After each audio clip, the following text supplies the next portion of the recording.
flames. Shegman's lawyer mounted an insanity defense, but prosecutors argue that he was just trying to avoid prison. It's an SAT crackdown. Tonight, new rules are being considered affecting millions who take the test. This in the wake of the cheating scandal on Long Island, where some students were able to beat the current system. News 4's Paisley Chang is live in Jericho, Long Island with more. Hi, Paisley. Well, Tom, it was shocking to many of us that they were able to beat the system, but really the arrest confirmed what students long thought, that there were too many loopholes in the security at the testing sites. And so we spoke to some students here at Jericho High School. It's one of the top high schools in the entire state, and they looked forward to some of these security changes and hope that they can make the entire process a little more honest. These three Jericho High School seniors know all too well the pressures of the college admissions process. This one exam determines the rest of your life, and where you get into college is... That exam is the SAT, a standardized test required by most colleges. At a state senate hearing held at SUNY Farmingdale, the president of the College Board, which creates the test, promised a sweeping review of the way the test is administered.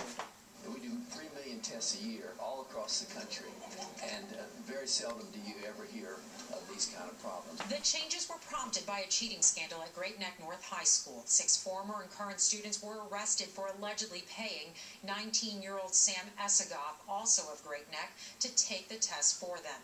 Prosecutors say some paid him up to $2,500 per test, but high school students didn't seem surprised, saying it is easy for students to cheat. People are making fake IDs to impersonate people, and the person who's checking the ID, the teacher, is taking a quick 2-second glance and says, sit down, so it seems too easy. Easy because students often take exams at sites that are not in their district. Jericho High is not a testing site, so students go to other schools to take the exam. I think most students are realizing that you can cheat if you wanted to. Now certain schools are making you show your ID more than once, and I think that's a start.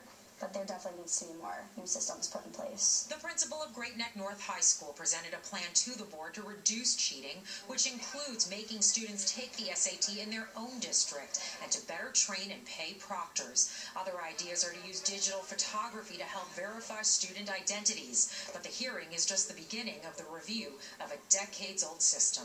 I find myself far more annoyed than when I arrived because I don't think we were getting the facts.